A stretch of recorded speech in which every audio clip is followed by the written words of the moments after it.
The first thing people noticed about me that night wasn't my face, it wasn't my clothes, it was the uniform. The cheap one.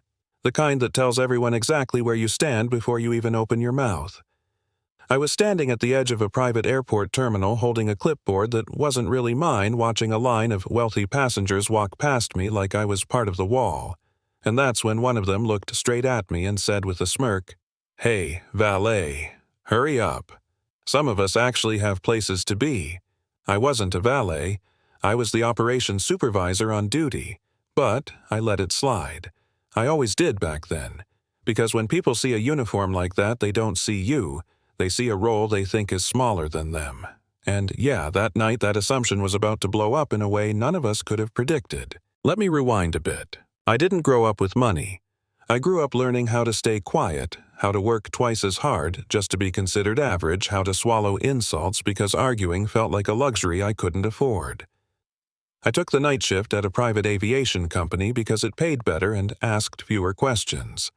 Planes come in, planes go out. Rich people complain, staff smiles. That's the rhythm. Most nights were boring. That night wasn't. A charter jet had landed late, weather delays, crew exhausted, passengers already irritated.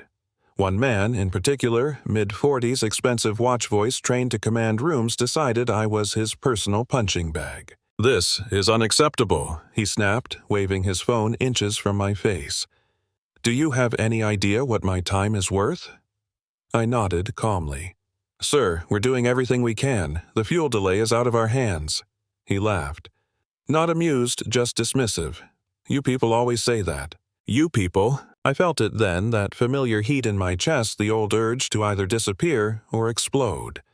Instead, I breathed. I always breathed. Because losing control was the fastest way to lose everything. Behind him, his teenage son watched quietly. The kid looked uncomfortable, like he already knew this wasn't right, but didn't know how to stop it. The man kept going. Louder now. "Get me someone who actually matters. I am the highest authority on site right now," I said evenly.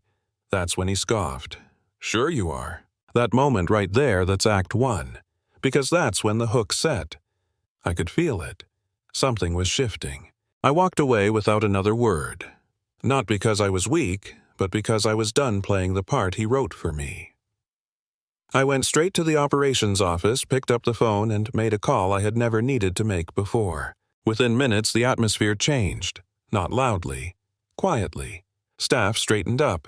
Radios buzzed. Procedures shifted. When I walked back out onto the tarmac, the man was still ranting now, complaining to anyone who would listen. "Sir," I said, cutting through his noise, "there's been a development." He rolled his eyes. "Finally." "The aircraft you arrived on is grounded," I continued. "Maintenance flagged a critical issue. It will not be flying tonight." Silence. Real silence. The kind that hits harder than shouting. What he said. For safety reasons, I added, "We cannot release the plane." His face changed. Not anger yet. Panic. "That's impossible. I'm scheduled to be in 3 cities by morning." "I understand," I said. "But safety comes first." He leaned closer, voice dropping. "Listen carefully. I donate more money in a year than this entire place makes. Make this problem disappear." I met his eyes. I can't. That's when Act 2 really began. Because now it wasn't about delay anymore. It was about power. And he wasn't used to losing. He demanded names, threatened calls, promised consequences. At one point he actually said, "Do you know who I am?" And before I could stop myself, I smiled. Just a little. "Tonight," I said, "you're a passenger like everyone else." That smile lit him up like gasoline. He tried to go over my head. He didn't know there was no higher head to go to at that hour. He tried to intimidate my staff. They looked to me. I nodded. They stood firm. That was new for them, too. Then his son spoke, quietly. "Dad, maybe we should just wait." The man spun on him. "Stay out of this." Something about that stuck with me. Because I saw myself in that kid, watching an adult misuse power and feeling trapped by it. Hours passed. The terminal emptied. The night stretched. The man's anger curdled into something uglier, desperation mixed with humiliation. And then, just before dawn, the truth came out. The jet wasn't his. Not really. It belonged to a group of investors, and one of them, a silent partner, had final authority on maintenance decisions. That partner happened to be someone I had worked with before, someone who trusted my judgment. When the call came in confirming the grounding was permanent until repairs, I relayed it calmly. The man stared at me like he was seeing me for the first time, not as a uniform, not as a background character, as an obstacle he couldn't bulldoze. "This isn't over," he said. "No," I replied, "it is." Security escorted him and his son to a waiting lounge. Not roughly, just firmly.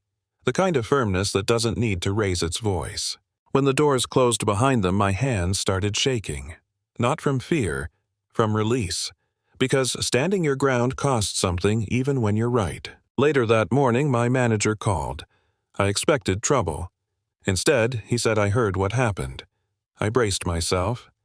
"You handled it exactly how you should have," he continued. "We're promoting you, effective immediately." That was the win, the clean one, the kind movies like to end on. But real life doesn't stop there. A week later, I saw the kid again. He came back alone. Different posture, different energy. He walked up to the desk and said, "I just wanted to say, I'm sorry about how my dad treated you." I nodded. "You don't have to apologize for someone else," I know he said. "But I don't want to be like that." That hit harder than any promotion. Now, here's where the story gets uncomfortable, and this is where I want you to stay with me. Because it would be easy to paint that man as a villain and me as the hero. But the truth is more complicated. He didn't wake up evil. He woke up powerful and never got told no. And I didn't win because I was better than him. I won because the system worked for once. Because procedure mattered more than ego. And because I didn't flinch when someone tried to shrink me. So here's my question to you, and I really want you to answer this in the comments. When someone disrespects another person because of their job, their clothes, their status, are they just revealing who they are? Or are they revealing a system that taught them it was okay? Was I right to stand my ground no matter the cost, or should flexibility exist even when power is involved? And if you've ever been judged underestimated or talked down to, how did you handle it? Did you push back? Did you stay silent? Or did you wait for your moment? Drop your thoughts below. I read them, all of them. And if this story made you feel something, share it. Because the next time someone in a small role decides to stand tall, it might change more than just one night.